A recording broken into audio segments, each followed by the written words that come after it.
Yang saya hormati Ibu Kepala Sekolah SD 2 Bundesari, yang saya hormati Bapak Ibu guru sekalian beserta tamu undangan. Alhamdulillah, marilah kita panjatkan puji syukur atas kehadiran Allah Subhanahu wa Ta'ala, atas nikmatnya sehingga hari ini kita dapat belajar mengikuti diseminasi budaya positif di sekolah yang akan disampaikan Ibu Norveriana Lestari SPD selaku calon guru penggerak angkatan 10. Mohon izin untuk menyampaikan susunan acara hari ini. Yang pertama pembukaan, yang kedua sambutan, yang ketiga kegiatan inti, dan yang terakhir penutup. Marilah kita buka acara hari ini dengan membaca basmalah bersama-sama. Bismillahirrahmanirrahim. Lanjut acara yang kedua yaitu sambutan yang akan diwakilkan oleh Bapak Sunarto SPD. Waktu dan tempat kami persilahkan.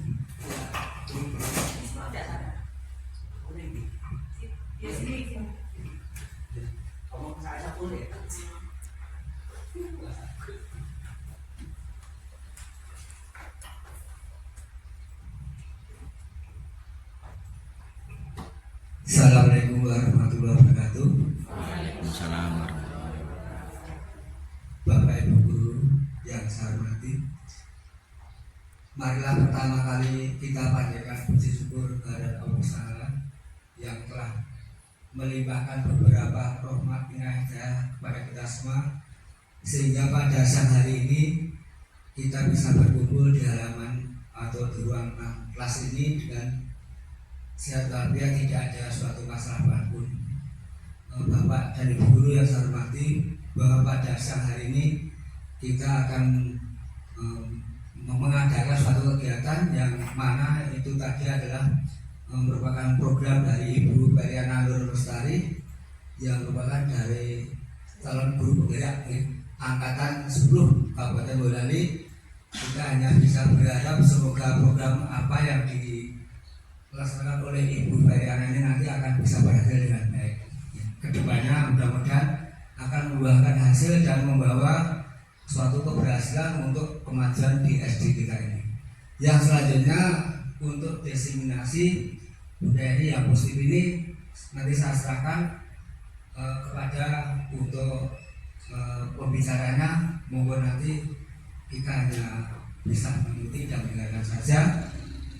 Mungkin hanya ini yang dapat kami sampaikan, kurang lebihnya mohon maaf. Wabillahi taufiq wal hidayah. Assalamualaikum warahmatullahi wabarakatuh.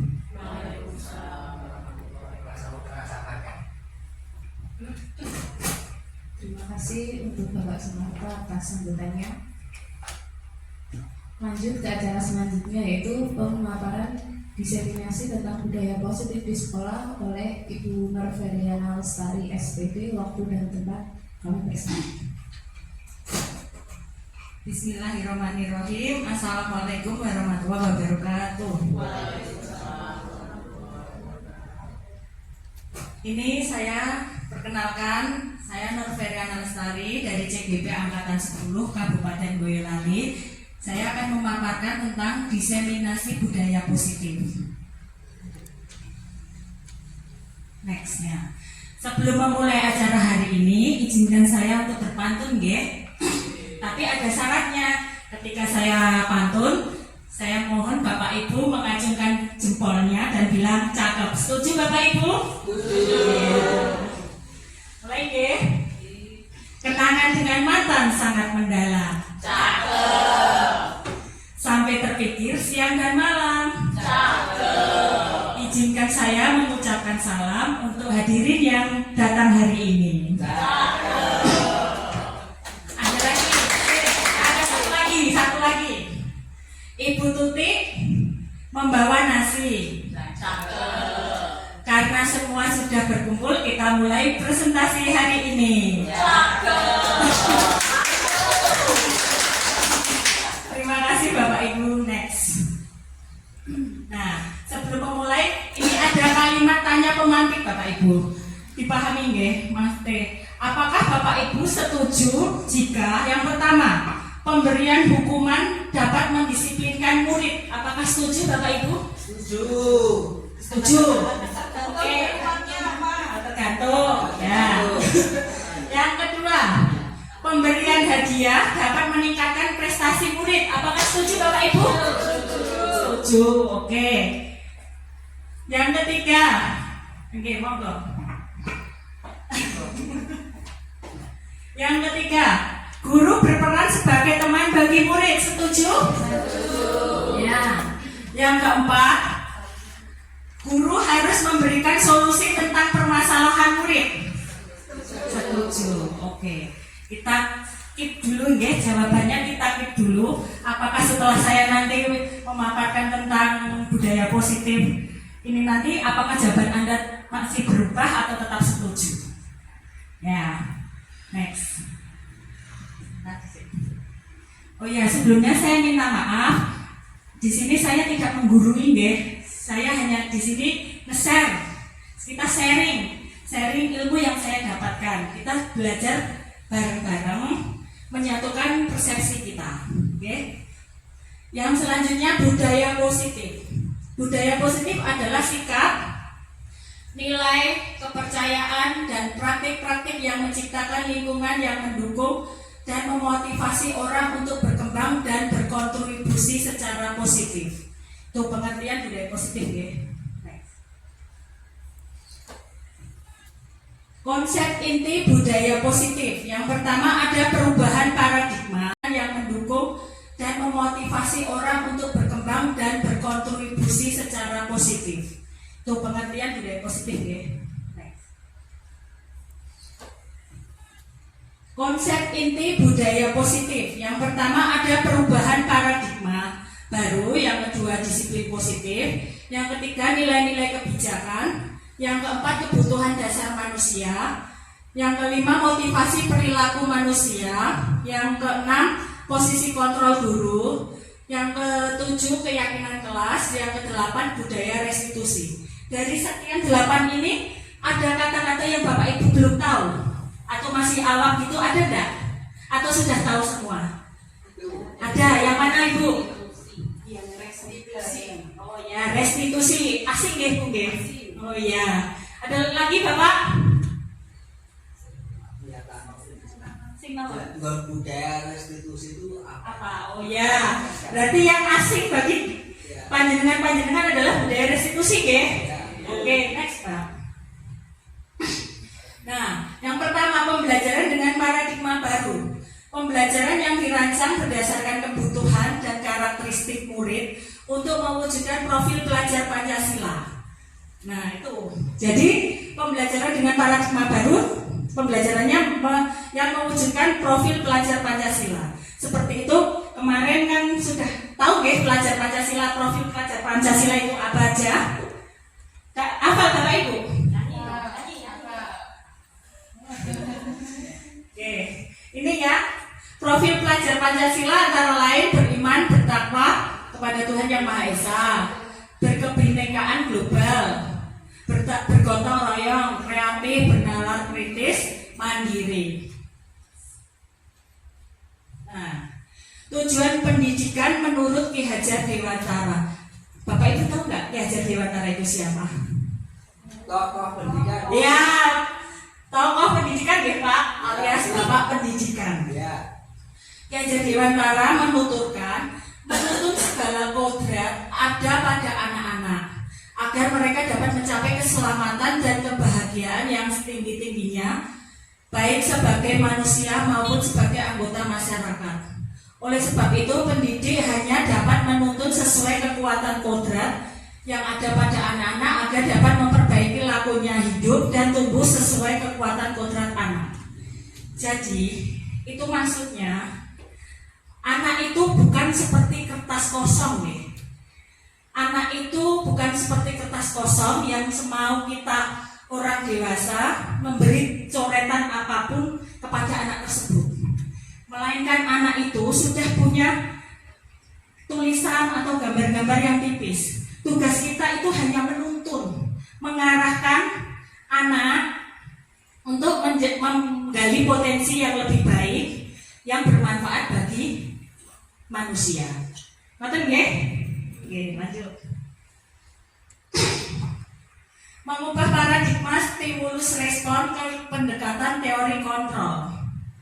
Perubahan seseorang yang berpikir dari paradigma stimulus respon kepada pendekatan teori kontrol dapat terjadi oleh pengalaman dari permasalahan yang sering dihadapi oleh dirinya. Yang kedua, paradigma stimulus respon memandang bahwa kita sama, semua orang melihat hal yang sama, memaksakan kehendak kita kepada orang lain, saling mengontrol, sudah tidak relevan lagi dengan kodrat zaman saat ini. Seperti contohnya itu anak kalau kita nggak mau mengerjakan, kamu kalau nggak mau mengerjakan ini, besok saya hukum. Nah, itu namanya mengontrol anak seperti itu. Nah, pada teori ini sudah tidak dapat diterapkan lagi, Bapak Ibu, dalam proses pembelajaran karena perkembangan kodrat zaman yang berbeda dengan masa lalu. Seorang guru harus merubah paradigma kepada pendekatan teori kontrol yang memberikan ruang bagi murid untuk mempresentasikan proses belajarnya sendiri. Guru hanya memberikan suatu tuntunan, ide, gagasan, pilihan-pilihan positif yang dapat menuntun murid menjadi keselamatan dan kebahagiaan sebagai manusia. Jadi biasanya kita kan selama ini kalau ngajar, kita sebagai pusat pembelajaran ya. Anak disuruh diam mendengarkan. Padahal semua itu salah. Yang benar itu pembelajaran itu harus berpusat pada anak.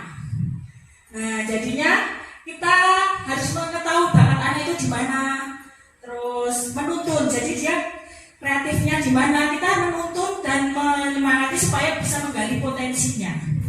Jadi tidak melulu yang kita ngajar di depan ceramah terus didengarkan itu sudah kuno ya. Nah, mengubah paradigma stimulus respon ke pendekatan teori kontrol. Stimulus respon, realitas atau kebutuhan kita sama. Teori kontrol, realitas kebutuhan kita berbeda. Yang kedua, semua orang melihat hal yang sama. Setiap orang memiliki gambaran berbeda, yang kontrol.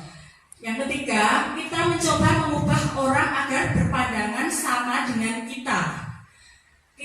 Yang kontrol, kita berusaha memahami pandangan orang lain tentang dunia. Nah itu ya, yang ketiga itu ya, mengubah orang berpandangan seperti kita. Jadi kan kita selama ini memaksa anak harus apa yang kita inginkan. Padahal anak itu punya alasan sendiri, punya pandangan sendiri, punya alasan sendiri untuk dia melakukan seperti itu. Seharusnya kita bertanya, misalnya anak nyeleneh, anak apa, kita selami dulu anak itu seperti apa. Jadi nggak harus anak itu harus dipaksa harus seperti keinginan kita. Yang selanjutnya, perilaku buruk dilihat sebagai suatu kesalahan. Yang kalau teori kontrol, semua perilaku memiliki tujuan. Nah, jadi pokoknya sendiri punya alasan sendiri untuk dia melakukan seperti itu. Seharusnya kita bertanya, misalnya anak nyeleneh, anak apa, kita selami dulu anak itu seperti apa. Jadi nggak harus anak itu harus dipaksa harus seperti keinginan kita. Yang selanjutnya, perilaku buruk dilihat sebagai suatu kesalahan. Yang kalau teori kontrol, semua perilaku memiliki tujuan. Nah, jadi pokoknya bocah sing ora manut karepe guru wis salah. Iya kan, nggih? Terus orang lain bisa mengontrol saya. Kalau teori kontrol, hanya Anda yang bisa mengontrol diri Anda. Jadi yang bisa mengontrol diri ya kita sendiri. Kita nggak bisa mengontrol orang lain. Saya bisa mengontrol orang lain. Anda tidak bisa mengontrol orang lain. Pemaksaan ada pada saat bujukan gagal. Kolaborasi dan konsensus menciptakan pilihan-pilihan baru. Nah, nek dibujuk orang kena mesti diancam. Biasanya ngoten nggih. Model berpikir menang atau kalah. Kalau teori kontrol, model berpikir menang-menang. Next. Nah, seperti itu. miskonsepsi tentang teori kontrol ya. Ini misalnya yang dikontrol murid kita. Nah, yang mengontrol guru, Bapak Ibu guru. Ilusi guru mengontrol murid. Ilusi bahwa semua penguatan positif, efektif dan bermanfaat. Berarti ini guru kan mesti seperti itu ya. Aku harus atur anak. Sing tak ngomong ke anak ini mesti apik. Kan belum tentu nggih. Kan kita nggak tahu alasan anak, pandangan anak seperti apa. Terus ilusi bahwa kritik dan membuat rasa bersalah mampu menggunakan karakter. Oh yang ngene iki. Kowe iki nek di sekolah kurang sakit. Berhak memaksa. Itu yang biasa kita lakukan di selama ini, memaksa murid kita. Next. Ayo kita praktek nih Bapak Ibu. Di sini nanti Anda dan teman Anda sebelah nih. Nanti yang satu sebagai A, yang satu sebagai B. 2 orang. Nah, yang A, tugas Anda adalah mengepalkan salah satu tangan. Nanti yang sebagai A mengepalkan salah satu tangan. Yang B, yang kedua, coba Anda bayangkan bahwa yang Anda menyimpan sesuatu yang sangat berharga di dalam kepalan tangan. Yang sebagai A nanti ngepalkan sesuatu di tangan. Pokoknya ini sangat berharga. Ya caranya orang itu ngerti. Terus yang ketiga, tugas B, itu teman Anda mencoba dengan segala cara untuk membuka kepalan tangan Anda. Teman Anda B boleh membujuk, menghardik, mengintimidasi, memarahi, mengancam, menggoda, menggelitik. Nah, nanti tugas B merayu yang A supaya bisa membuka tangan itu. Ini caranya boleh diancam, dipisoi, terus dikasih hadiah, dirayu dan sebagainya. Monggo, waktu kami persilahkan. Ini Bu yang sebelah sini sebagai A, ini sebagai B, A, B, Mbak Ika sama Mbak Sita ya. Mas Yogi sama Pak Nato. Kamu B. Ya. Yang A menggenggam tangan seolah-olah yang digenggam itu sangat berharga. Piye caranya ora itu wong iku ngerti. Yang B, piye caranya kudu ngerti iku apa ngono. Jadi boleh dipaksa, boleh dirayu. Monggo. Ribut, ayo ada yang bisa berhasil merayu membuka kepala tangannya enggak? Aku udah merayu. Gitu. Rayu masa ini seperti ini belum dibuka. Ya, berhasil kalau boten. Berhasil enggak? Namanya dipaksa.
Bisa orang lain memaksa.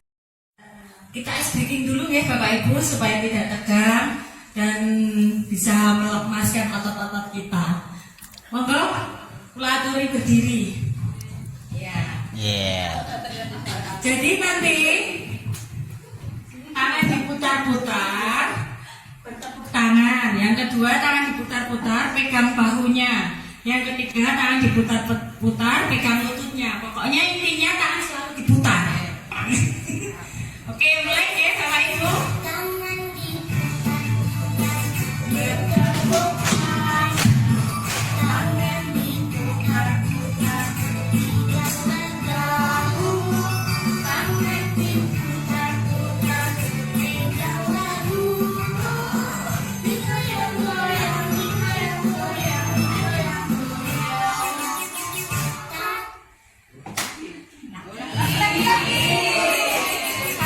Sekali lagi ya.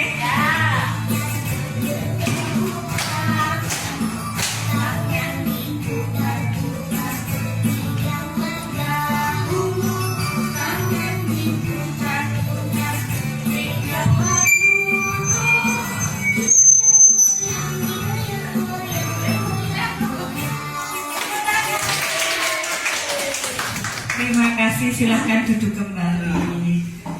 Agak lemes nggih Bu? Ya. Seharusnya jangan terlalu tekan ya, kita santai mawon.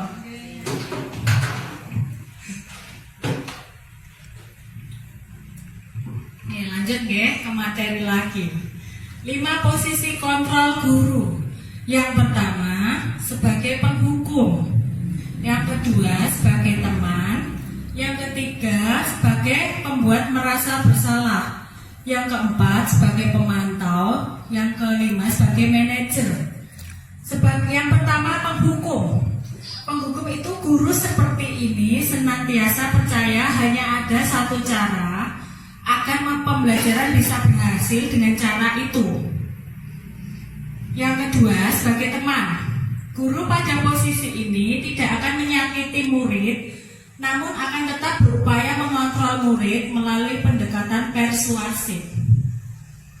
Yang ketiga, membuat merasa bersalah. Pada posisi ini, biasanya guru atau orang tua akan bersuara lebih lembut. Pembuat rasa bersalah akan menggunakan keheningan yang membuat orang lain merasa tidak nyaman, bersalah atau rendah. Yang keempat, pemantau. Posisi pemantau berdasarkan pada peraturan-peraturan dan konsekuensi. Dengan menggunakan sanksi atau konsekuensi, kita dapat memisahkan hubungan pribadi kita dengan murid sebagai seseorang yang menjalankan posisi pemantau. Yang kelima, manajer. Guru berbuat sesuatu bersama dengan murid, mempersilahkan murid mempertanggungjawabkan perilakunya, mendukung murid agar dapat menemukan solusi atas permasalahannya sendiri. Dari kelima posisi kontrol ini yang bisa kita gunakan setelah adanya budaya positif yang mana Bapak Ibu? Yang mana yang cocok kita gunakan? Ini adalah manajer. Guru berbuat sesuatu bersama dengan murid, mempersilahkan murid, mempertanggungjawabkan perilakunya, mendukung murid agar menemukan solusi atas masalahnya sendiri. Jadi kita hanya memfasilitasi, menuntun, jadi tidak mengontrol, memaksa, menghukum. Jadi posisi kita yang bagus adalah sebagai manajer. Bisa dilakukan Bapak Ibu? Ya. Next. Nah, ini penerapan 5 posisi kontrol guru. Kasus, ada murid yang terlambat datang ke sekolah padahal pelajaran sudah dimulai. Guru yang sebagai penghukum, dia akan berdiri di depan kelas selama 1 jam. Yang sebagai merasa bersalah, berapa kali Bapak Ibu sudah memberitahu kamu, nak, kamu selalu mengecewakan Bapak Ibu. Ketoknya halus ya, tapi itu malah merusak mental anak. Dia jadi down. Terus selanjutnya, nah, yang ketiga sebagai teman. Kalau sebagai teman itu seperti ini contohnya. Ayo dong taat aturan sekolah, tolong bantu Bapak Ibu ya. Itu juga masih mengontrol anak. Ya sudah, tidak apa-apa, tapi jangan diulangi lagi ya. Nah, itu posisi teman, tapi itu juga kurang bagus karena kita masih mengontrol. Yang keempat, pemantau. kamu sudah melanggar aturan sekolah. Jadi pantau, jadi muridnya dipantau. Kamu sudah tahu konsekuensinya kan? Nanti kerjakan tugas 5 kali lalu kumpulkan dan jangan ulangi lagi. Itu juga bottom sign ya. Oke, lanjut next. Nah, kalau sebagai manajer, apakah kamu tahu kesalahanmu? Kira-kira bagaimana cara memperbaiki kesalahanmu? Jadi kita bertanya pada anak. Kamu misalnya anak berbuat salah. Kamu tahu nggak kesalahanmu apa? Kalau kamu melakukan itu, konsekuensinya apa, terus bagaimana cara kamu mengatasi. Jadi kalau sebagai manajer seperti itu. Next, posisi kontrol, apakah aku? Yang pertama, ayolah lakukan demi bapak ibu. Yang kedua, kamu tidak akan mendapatkan nilai jika kamu selalu tidak selesai mengerjakan tugas. Nanti ya seperti itu, mengancam muridnya seperti itu. Sering saya sendiri juga melakukan selama ini. Dan saya juga seperti itu. Yang ketiga, apa rencanamu untuk menyelesaikan masalah ini? Jarang ya. Bapak ibu melakukan itu jarang. Kurang jarang hukum, Melayu. Iya, betul. Iya. Next. Kenapa kamu tidak mengerjakan tugas lagi? Kamu sudah mengecewakan bapak ibu. Nah itu juga bagus. Itu membuat anak merasa bersalah, membuat mentalnya jadi down. Next. Nah, bagaimana caranya untuk mengatasi semua itu? Kita membuat keyakinan kelas. Keyakinan kelas, ada yang tahu nggak keyakinan kelas itu apa? Keyakinan kelas itu seperti peraturan sekolah. Bedanya kalau peraturan sekolah kan yang bikin sekolah. Kalau keyakinan kelas itu yang bikin guru sama murid. Jadi yang bikin kita semua, yang menaati kita semua. Mengapa keyakinan kelas bukan peraturan kelas? Ya, next. Nah, pengertian keyakinan kelas. Keyakinan kelas adalah kesepakatan yang diakui oleh guru dan murid tentang kelas impian, aturan dan konsekuensi yang harus diikuti. Jadi kita tanyakan kepada anak, bagaimana kita bisa menciptakan suasana kelas yang bagaimana, kamu pengennya apa, kamu pilihlah, kita buat peraturan sendiri. Jadi kan anak membuat, kita menyepakati. Jadi kan anak misalnya besok melanggar, loh kita kan sudah buat ini, kamu harus bisa melakukannya. Nah, kalau yang bikin anak kan dia tahu konsekuensinya. Tujuannya yang pertama, keyakinan kelas dapat menumbuhkan keterlibatan murid dalam membentuk keyakinan kelas untuk mencapai kelas impian bersama guna pembelajaran yang efektif. Yang kedua, mewujudkan merdeka belajar berpihak pada murid. Yang ketiga, menciptakan komunikasi segala arah antara guru dan murid. Yang keempat, membiasakan budaya dan disiplin positif. Nah, itu tujuannya membuat dalam pernyataan positif dan universal. Yang kedua, disesuaikan kondisi kelas dan sekolah sehingga mudah diterapkan. Ya, jadi kalau buat keyakinan kelas ya disesuaikan, jangan yang muluk-muluk, ngoten nggih. Yang ketiga, dibuat berdasarkan kesepakatan bersama antara murid dan guru. Yang keempat, sedikit saja agar mudah diingat oleh murid. Jadi intinya, contohnya keyakinan kelas misalnya, dan kita harus meminimalisir dengan menggunakan kata tidak. Jangan, tidak boleh membuang sampah, itu tidak boleh ya Bapak Ibu. Kita ganti, seperti gimana? Buanglah sampah pada tempatnya. Terus misalnya, jangan pukul temanmu, kita ganti aja. Kita meminimalisir kata tidak. Contohnya gimana sih? Sayangilah temanmu. Seperti itu nggih. Lanjut. Nah, ini tadi yang banyak ditanyakan oleh Bapak Ibu. Segitiga restitusi. Apa sih segitiga restitusi itu? Segitiga restitusi adalah pendekatan disiplin positif yang membantu murid memperbaiki kesalahan mereka dan menjadi lebih kuat karakternya. Ada 3 tahap segitiga restitusi. Yang pertama, menstabilkan identitas. Yang kedua, memvalidasi tindakan yang salah. Yang ketiga, menanyakan keyakinan kelas. Next. Yang pertama, menstabilkan identitas. Berdasarkan prinsip membuat kesalahan adalah bagian dari proses pembelajaran. Berbuat salah itu wajar. Jadi kalau ada anak yang melakukan kesalahan, kita menanyai anak, ya, berbuat salah itu wajar. Itu contoh kata-katanya. Tidak ada manusia yang sempurna.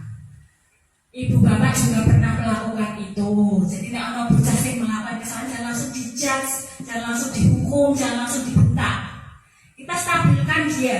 Emosinya kita stabilkan dulu. Baru kita bisa mengetahui kesalahannya dia apa. Ibu bapak tidak mau mencari siapa yang salah, tapi ibu bapak ingin mencari solusi dari permasalahan ini.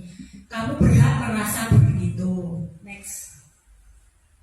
Nah, yang kedua, setelah menstabilkan identitas, kita validasi tindakan yang salah. Berdasarkan prinsip setiap perilaku berupaya memenuhi suatu kebutuhan tertentu. Nah, contoh memvalidasi tindakan yang salah. Kamu pasti punya alasan mengapa melakukan hal itu. Jadi tanya baik-baik ya. Padahal kamu bisa melakukan yang lebih baik dari itu. Kamu melakukannya karena mempertahankan sesuatu yang penting bagimu. Next. Yang ketiga, menanyakan keyakinan kelas. Itu contohnya, apa keyakinan kelas kita? Jadi misalnya anak berbuat salah, apakah itu apa saja keyakinan kelas kita? Jadi dia tahu, oh itu berarti melanggar keyakinan kelas. Terus yang kedua, nilai-nilai apa yang telah disepakati bersama. Menanyakan anak waktu menanyakan keyakinan kelas. Terus yang ketiga, seperti apa gambaran sebuah kelas yang ideal menurut kamu. Yang keempat, kamu ingin menjadi orang yang seperti apa. Nah, ini contohnya ya. Contoh.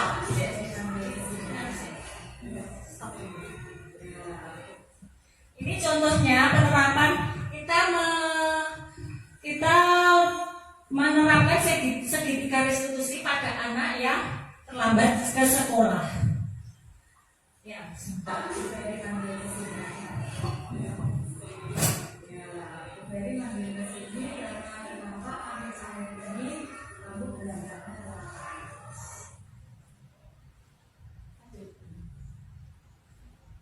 jadi yang pertama, menstabilkan anak. Jadi kita tanyakan, ada apa? Bu guru manggil kamu ke sini, kamu tahu nggak? Terus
nah, yang selanjutnya disiplin positif. Dalam disiplin positif itu ada nilai-nilai kebajikan dan motivasi intrinsik. Disiplin positif itu merupakan salah satu cara penerapan disiplin yang bertujuan untuk menumbuhkan kesadaran serta memberdayakan peserta didik tanpa imbalan maupun hukuman atau ancaman. Nah, jadi motivasi intrinsik itu ada dua. Motivasi yang intrinsik sama ekstrinsik. Jadi anak itu biasanya bisa manut sama kita kalau kita menghukum, mengancam, dan memberi hadiah. Dan itu tidak akan bertahan lama. Nah, nilai-nilai kebajikan, sifat-sifat positif manusia merupakan tujuan mulia yang ingin dicapai setiap individu. Nah, dalam nilai-nilai kebajikan itu ada berbagai macam ya. Peduli, keterus-terangan, kebersihan, komitmen, belas kasih, percaya diri, tenggang rasa, gotong royong, rajin, berani, kesantunan, kreatif, semangat, kedermawanan, kejujuran, harga diri, rendah hati, integritas, kebahagiaan, keadilan, kesetiaan, dan lain sebagainya. Oke, next. Nah, kebutuhan dasar manusia itu ada berbagai macam. Kebutuhan dasar manusia adalah segala sesuatu yang kita lakukan untuk mendapatkan yang kita inginkan. Sesuai tindakan yang kita lakukan, seluruh tindakan yang kita lakukan memiliki tujuan tertentu, dan semua usaha terbaik yang kita lakukan bertujuan agar kebutuhan dasar kita terpenuhi. Ya, cara nih bikin supaya terpenuhi kayak itu namanya kebutuhan dasar. Next. Nah, ada 5 kebutuhan dasar manusia. Yang pertama, bertahan hidup.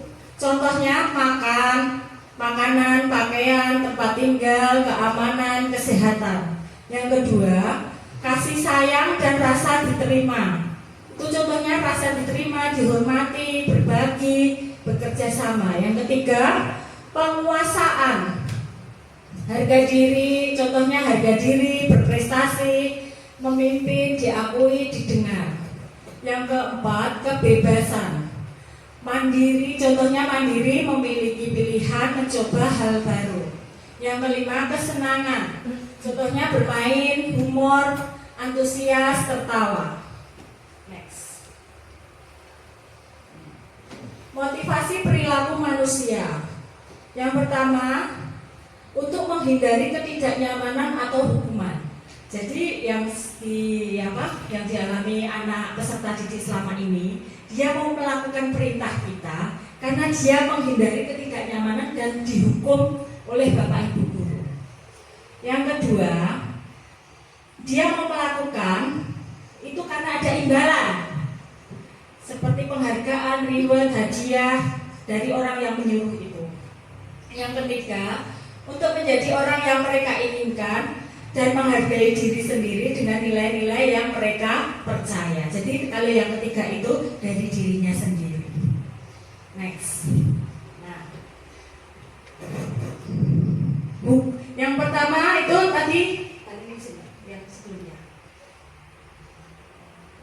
Nah, motivasi perilaku manusia itu ada. Nah, next. Yang pertama, hukuman. Hukuman itu tidak terencana, murid tidak dilibatkan, berarti langsung menghukum. Bersifat satu arah, terus berupa hukuman fisik psikis. Biasanya hukuman yang fisik itu lari ya. Terus yang kedua, kalau konsekuensi itu terencana, murid tetap dibuat tidak nyaman. Sikap guru selalu memonitor murid, jadi dipantau terus bocah. Oke, kurang bagus. Restitusi, proses menciptakan. Nah, ini tadi yang ditanyakan nih, restitusi itu apa? Restitusi itu proses menciptakan kondisi bagi murid untuk memperbaiki kesalahan. Proses kolaboratif yang mengajarkan murid mencari solusi sendiri. Jadi restitusi itu dilakukan ada 3 nanti. Jadi ditanya bagaimana dia bisa supaya tidak mengulangi kesalahan. Nah, sepertinya tegang sekali. Ayo kita lemaskan otot-otot kita, ice breaking sebentar. Monggo Bapak Ibu. Semuanya bisa bangun dan bisa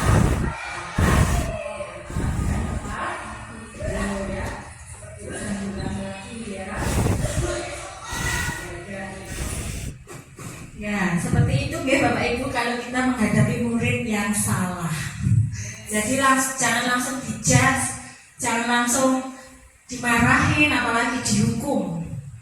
Semua orang yang melakukan kesalahannya pasti ada alasannya. Yang pertama tadi, menstabilkan identitas. Kita tanya anak, kenapa kok begitu? Yang kedua, setelah dia bisa mengaku, kalau kita langsung galak, biasanya anak berbohong. Kita menanya dengan lembut, dengan halus seperti itu. Yang kedua, memvalidasi kesalahan. Nah, jadi setelah menstabilkan anak, jadi anak biar stabil dulu. Setelah itu divalidasi kesalahannya kamu apa gitu. Kalau sudah, yang ketiga kita tanyakan keyakinan kelas. Nah, seperti itu apakah termasuk dalam keyakinan kelas kita? Nah, jadi kan dia sadar sendiri dari dirinya, tidak dikontrol dari orang lain. Nah, seperti itu. Sanggup Bapak Ibu melakukan itu? Sanggup. Jangan langsung dibentak-bentak ya. Next.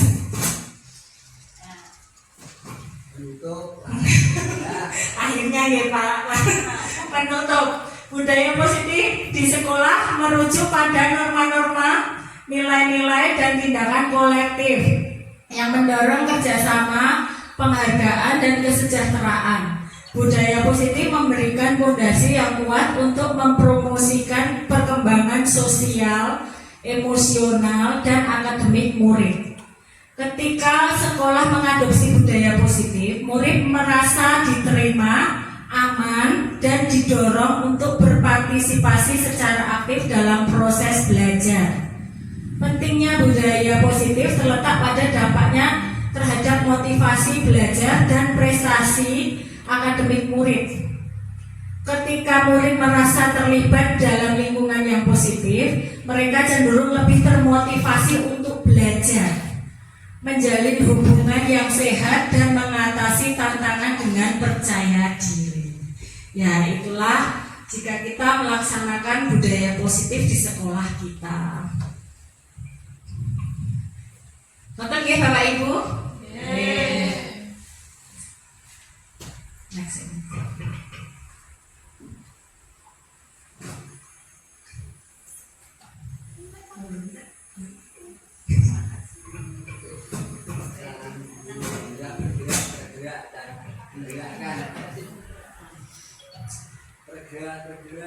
Oke, menarik sekali paparan tentang budaya positif yang disampaikan oleh Ibu Nur Feriana.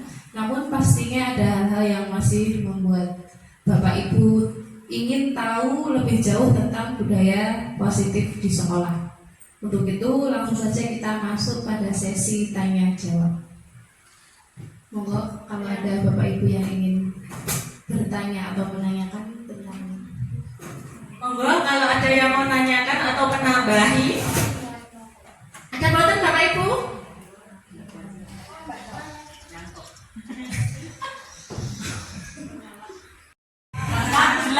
Jelas ya, pun ya.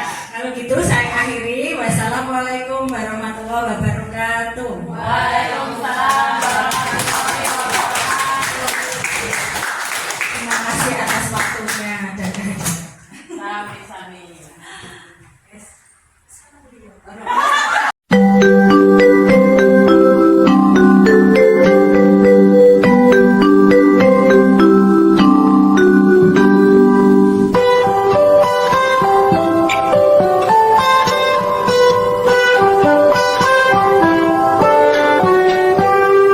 Pagiku cerahku, matahari bersinar, ku gendong tas merahku di pundak.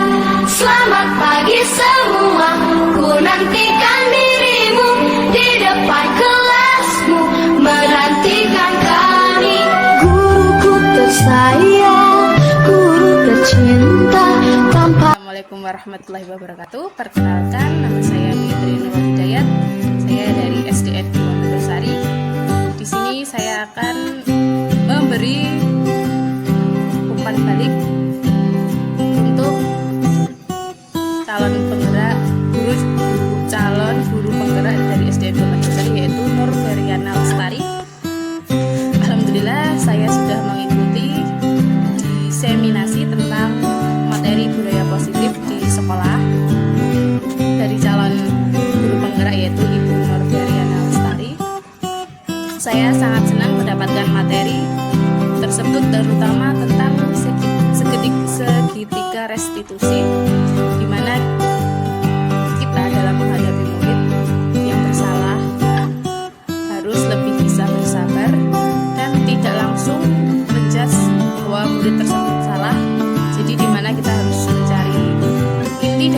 masalah tersebut dan bagaimana solusi yang bisa kita berikan untuk siswa tersebut. Insya Allah saya akan menerapkan materi ini pada siswa. Mudah-mudahan saya bisa menjadi guru yang sabar dalam mengajar siswa saya. Terima kasih untuk Ibu Nur Feryana Lestari atas materi yang telah diberikan dan semoga menjadi CGP yang hebat. Terima kasih. Wassalamualaikum warahmatullahi wabarakatuh.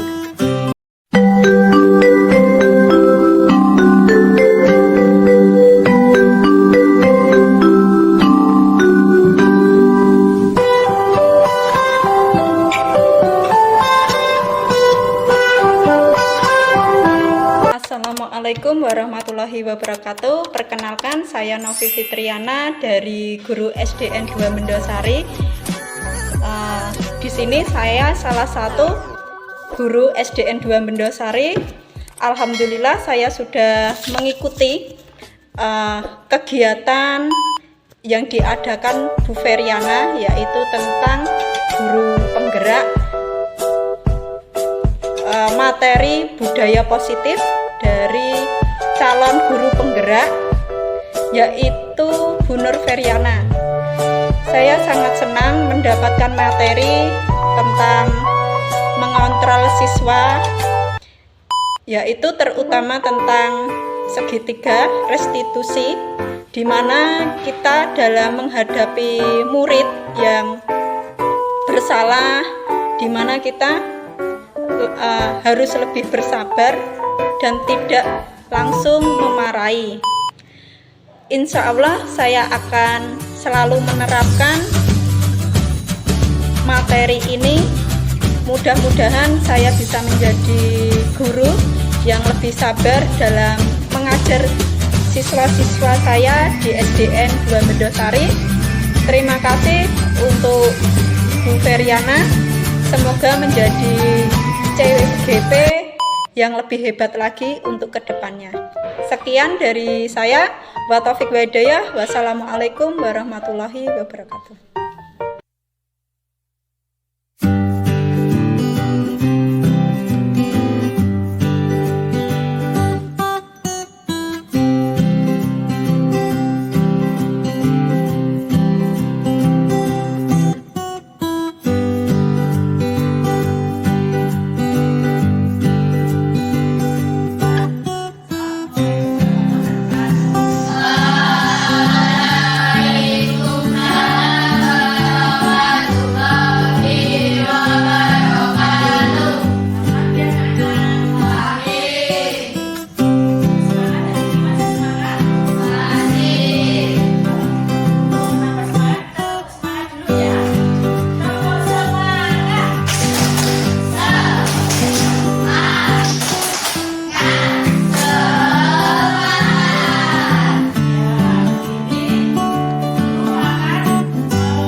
Sudah selesai? Nah, kalau sudah selesai, ditempel ke papan. Kalau sudah selesai, silakan ditempel ke papan keyakinan kelas. Urut saja dari atas. Tempel aja, terserah di mana. Tempel ya. Ayo, Kalisa, tempel aja.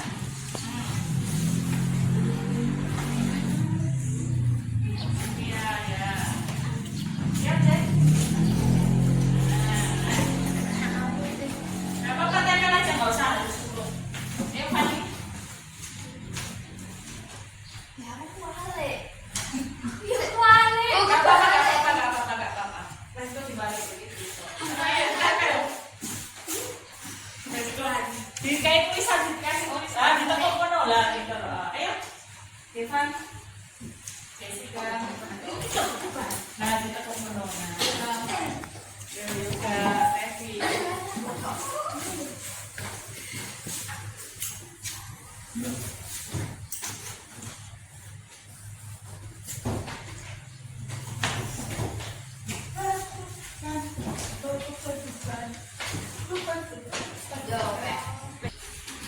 Oke ya, kalian sudah menempel keyakinan kelas kita. Yang pertama, mendengarkan penjelasan guru. Sepakat? Sepakat. Yang kedua, membuang sampah pada tempatnya. Sepakat? Sepakat. Yang ketiga, angkat tangan jika ingin bicara. Sepakat? Sepakat. 4, belajar dengan aktif dan tertib. Sepakat? Sepakat. Jujur dalam ujian. Sepakat? Sepakat. Yang sepakat dong. Hormati guru dan teman. Sepakat. Perhatikan buku setelah belajar. Sepakat. Bermain di halaman sekolah. Sepakat. Minta izin jika keluar kelas. Sepakat. Makan dan minum di luar kelas. Sepakat. Jadi oke, kita sudah membuat keyakinan kelas dan kita sudah meyakini bahwa keyakinan kelas berarti kita harus melakukan dan mematuhi. Tepuk tangan.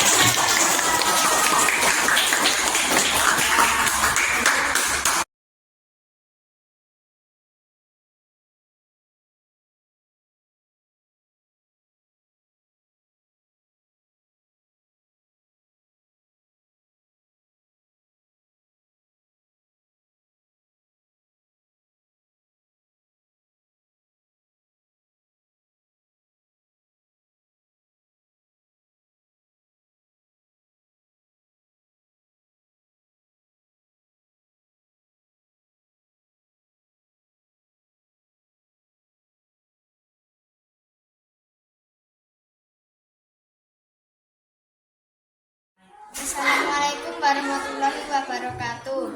Saya Fani Anzahra dari kelas 6. Dengan adanya keyakinan kelas di kelas 6, maka kami lebih teratur, tertib, dan menerapkan keyakinan kelas di kelas 6. Terima kasih. Wassalamualaikum warahmatullahi wabarakatuh.